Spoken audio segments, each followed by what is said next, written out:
Waalaikumsalam warahmatullahi wabarakatuh.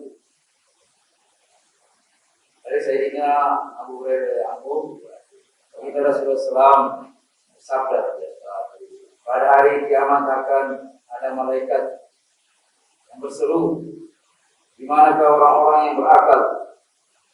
Orang-orang bertanya, orang-orang berakal manakah yang engkau kehendaki?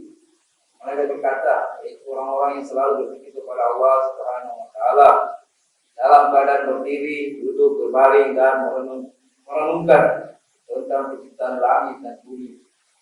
Seraya mereka berkata, wahai Rabb kami, Engkau tidak menciptakan semua ini dengan sia-sia.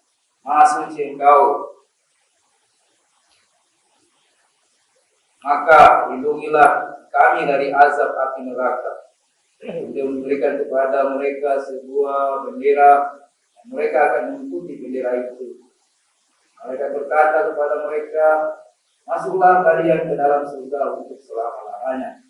Hadis riwayat Asbahani dari kitab At-Tabi'in dan belum masuk. Faedah merenungkan tentang penciptaan langit dan bumi, yaitu memikirkan kekuatan Allah Subhanahu wa Ta'ala dan keajaiban hikmah-hikmahnya, sehingga akan menguatkan ma'rifat kepada Allah Subhanahu wa Ta'ala. Wahai Rabbku, alam ini adalah taman milikmu.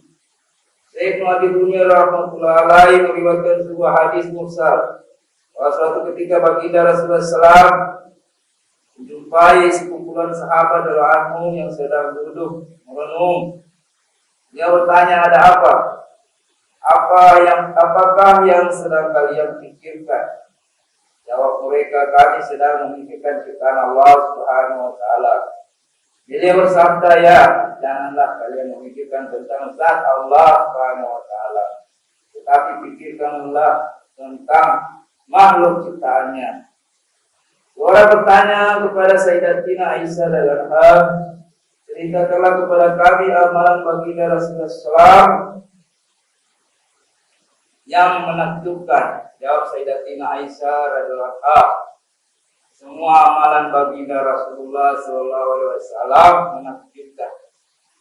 Suatu ketika pernah beliau datang dan berbaring di tempat tidurku dan masuk ke dalam selimutku.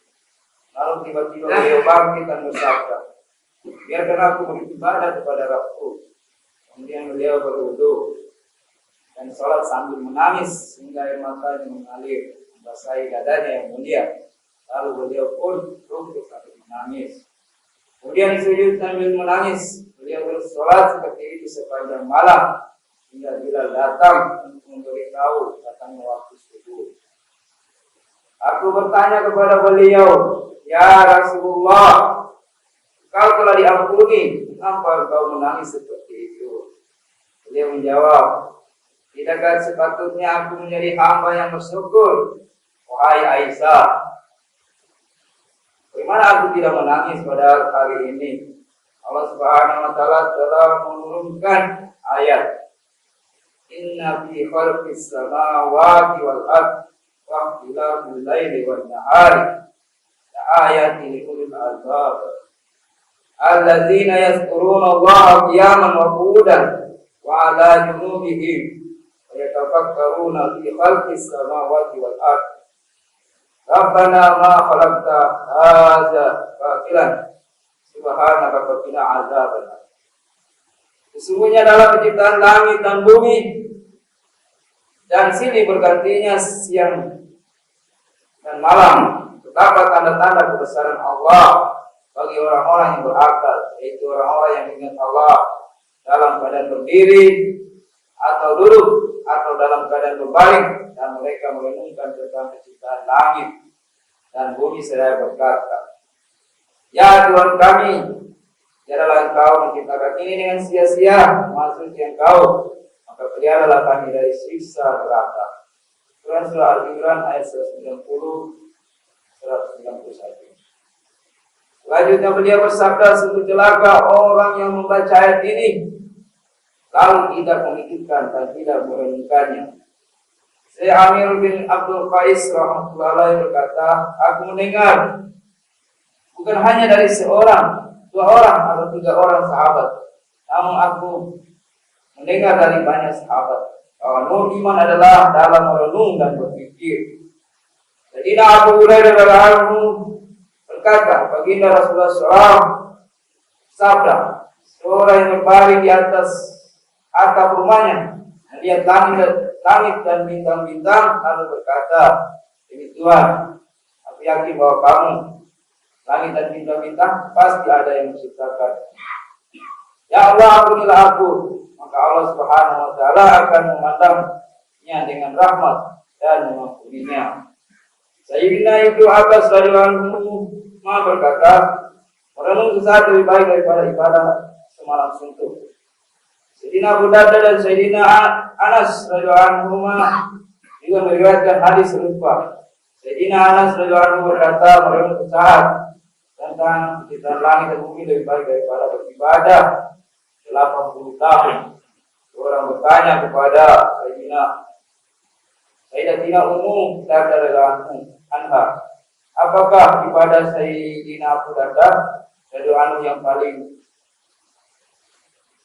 utama? Jawabnya, merenung dan berpikir. Sayyidina Abu Hurairah radhiyallahu anhu berkata, baginda Rasulullah SAW bersabda, merenung dan berpikir saat lebih baik daripada ibadah 60 tahun. Riwayat hadis bukan bermaksud bahwa kita tidak perlu beribadah lagi setelah merenung dan berpikir. Sebab masing-masing ibadah memiliki derajat dan keutamaan yang berdiri sendiri, baik ibadah fardu maupun sunnah. Jika seorang meninggalkan ibadah tersebut, maka ia akan dicela dan disiksa sesuai dengan amal yang telah ia tinggalkan. Imam Ghazali rahmatullahi alaihi menulis bahwa merenung dan berpikir dikatakan sebagai ibadah yang lebih utama karena ia mengandung makna zikir. Selain itu ada 2 keutamaan, yaitu 1, menghasilkan ma'rifatullah atau mengenal keagungan Allah Subhanahu wa taala. Karena merenung dan berpikir adalah kunci ma'rifatullah. 2, menghasilkan cinta kepada Allah Subhanahu wa taala. Alhamdulillah, dilakukan oleh Allah Subhanahu wa taala telah tadi kita perlihatkan firman Allah Subhanahu wa taala dan hadis Rasulullah SAW tentang keutamaan orang-orang yang biasa berpikir kepada Allah taala. Semoga apa yang telah kita dengarkan ini kita bisa benar hati kita siap mengamalkan dan menyampaikan. Insyaallah untuk sempurna majelis, sempurnakan doa kepada majelis. Subhanallah, subhanallah, kita selalu ada antara Assalamualaikum warahmatullahi wabarakatuh. Ada pertanyaan?